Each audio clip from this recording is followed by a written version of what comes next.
Knife, I think, is the most important piece of kit that you can use for placing orders. Hello, this is BJ from Hearns, and I'm going to be talking about the humble knife. So, the knife, I think, is the most important piece of kit that you can use for plastic modeling. Now, it's not just a knife, it can be used for multiple things, and I'll take a bit of time and I'll show you now. So I'm going to have a piece of plastic which I've quickly glued together here. I've painted it in a darker color so you can actually see what I'm doing. It makes it a bit easier to notice. So I'll just quickly cut out this one here, which is similar. Alright, so we'll just cut these bits off.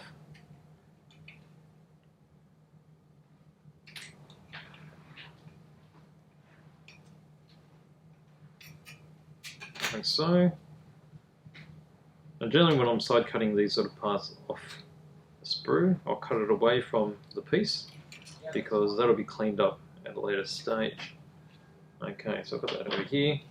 Alright, so you can see I've got the two halves. These are of a tail plane, and when you fit them together, like so.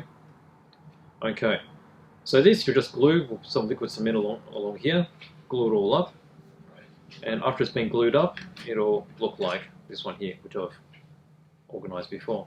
Now I just painted it blue because when I do the scraping and other things with the knife, it'll be a lot easier to see. So you see that I've still got the little gate marks here from earlier cut. So with a knife, I would usually trim these. So this is a knife with a fresh blade, number 11, most popular shape and type. And I'll just run it across here like so. That's okay. I'll be here tomorrow, so if you think of anything. Okay, just slow. So you see that point there is quite obvious now that that's the point that I've just cleaned. So you can do that with the rest. So I've got more over here. Okay, so you notice the way that I'm supporting the blade with my finger. So like so. And then also across the piece. So that gives me a lot of support and control. So I don't over move the knife. Because otherwise, if you just do it freehand without any support, there's quite a possibility that you're going to lose control and it will end up in the finger on the other hand. You don't want that. Okay, so I've got that one there. We'll just trim it off. And I think there's two more here. Okay, so just clean that off. So you see here, you've got these little nub marks that I've cut off. Got them here, and along here, and here. Okay, so after trimming them off with a fresh blade, like we've done here, so obviously that's just the cutting part of the knife. I always like to keep some old blades, the blunt blades. So here's a blunt blade here, you can see. So when you go across here with your thumb, you can obviously feel that it's quite blunt. And that's perfect for scraping. So scraping is such as these areas here where the two joins are. So as I'm scraping like so.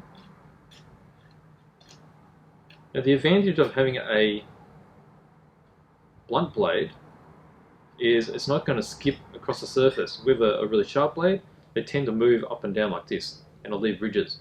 But stuff like this, as you can see, just scraping it down, really clean. You can see from there, super smooth. Like so. And you can continue that with all the rest of this here. Okay, so this part here is meant to be quite flat, and as I roll it across, you see it's scraping. Now you will notice that on some of the larger parts, you see that I'm scraping and it's not reaching the center because parts do shrink as they're coming out of a mold. And with this, it means this is going to need a bit of putty before we get there, or we're going to have to scrape a lot of it off. As you can see here, I'm getting further and further in.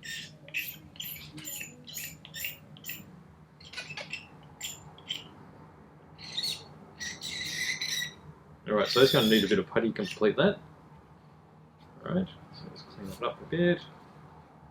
Okay, along these joints here. Okay, so you can see there, it's scraped all the way across. And that's taking away all those seam lines. Just quickly blow it all off, making a little bit of a mess. Okay, so then that, and then this leading edge, so just gently go across because it's a curved edge.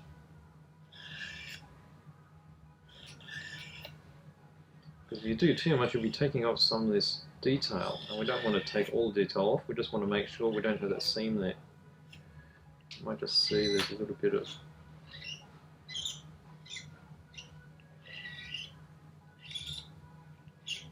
okay, I think that's pretty smooth. Okay, so let's clean that up a bit. Right. Okay, so that's with a blunt blade. We've cleaned up the edges there, cleaned up the leading edge here. You see a little bit of bits of paint. So that in a way is also how primer works too. The primer will give you an idea of which parts need more attention. So this here is just telling me that there's still slight gaps here, so we'll apply a little bit of putty there later, and across here, and here. Then this part here is going to need a lot more putty. So that's the knife as a scraper. Okay, so what's the third thing we can do with it? So third thing would be as a engraver. So as an engraver, you can either use a fresh blade, so I'm going back to the fresh blade here. So you notice that with the two-part molds, because there's two parts glued together, as the panel lines reach this leading edge here and here, they're going to be losing some detail. So they're not going to actually line up anymore because the mold itself can't actually give the detail there, and it will also scrape it down a little bit. So to recreate those, so you just use the panel line here as a guide, and you just slowly roll this around until it meets the other side. Okay, like so. And that's how you clean up the panel lines. So you can use it as a bit of an engraver. Okay, so as I put my finger across there, I can feel that. Okay, you can continue on, and you just do this with all these panel lines. Because if you don't have this panel line detail, when you start putting your washers on, you're not going to see all the panel line go around, and it's not going to look natural. So that just cleans it all up. Okay, so that's basically what you use the knife to do engraving. The other thing you can use it for is for drilling. Actually, I'll use a fresh blade there again. Okay, so just say we need to drill, so locating holes for bombs, missiles, or like. So you can just find the point. Okay, so you got the point in where you need it there, like so, and then you gently rotate. And as we're spinning it, it's cutting up the surface. So just providing a very small hole there, and I'll just keep going until the hole's a bit bigger, so it's a bit easier for you to visualize. Okay, and here you go. So there's a hole just here. So I'm going to zoom in on that a bit later. And obviously if you keep going, you can make this much bigger.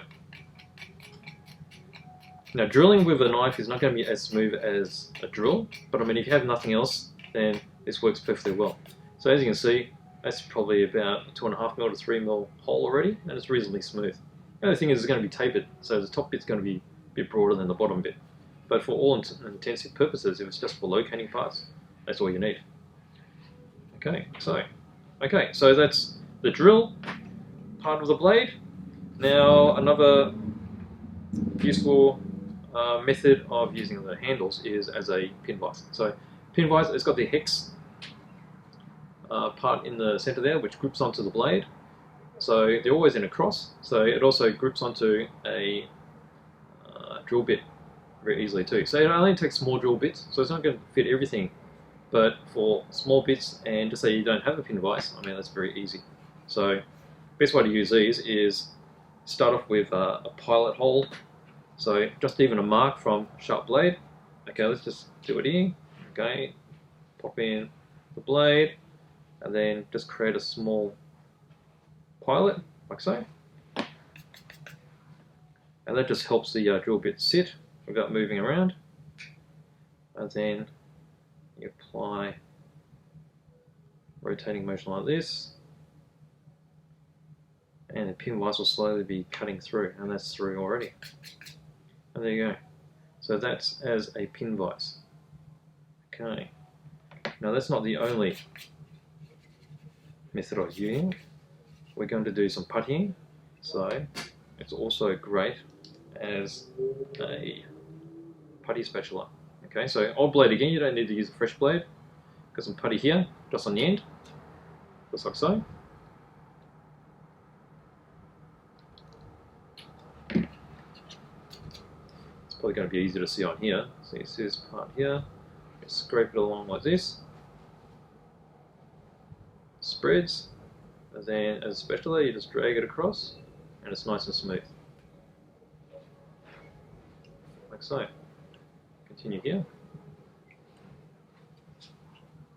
So with these knives, I mean they're known as X-Acto knives, they're made by XL, Max and a variety of other manufacturers. I mean the basic design has been around for many years. Most useful, and that's just for applying the putty. So obviously when the putty's dried, it'll be quite smooth already, and then it would only need minimal cleanup. So there you go. So I've got varying methods of using just a simple knife. So that's the most useful knife in my whole kit. You use it every time that you build a model. So you've got the fresh blade, used for the cutting and for trimming, and then you've got the blunt blade for scraping. And then you've got the new blade again that you can use for drilling holes, or you can put in small drill bits. It becomes a pin vise. And then you've got the old blade, and you can use it as a little putty spatula. And because they're already sharp, they fill in really smoothly, as you can see. Oh, I forgot to mention that it's also for the engraving. So you use a fresh blade just for doing the edges, and gives you the extra detail that you need. So there you go. So there's my little tutorial on how to use the humble X-Acto knife, number 11 blade. So it's not just one little knife, it does a whole heap of other stuff too. So remember all those tricks, very handy. So there you go. Thanks for watching.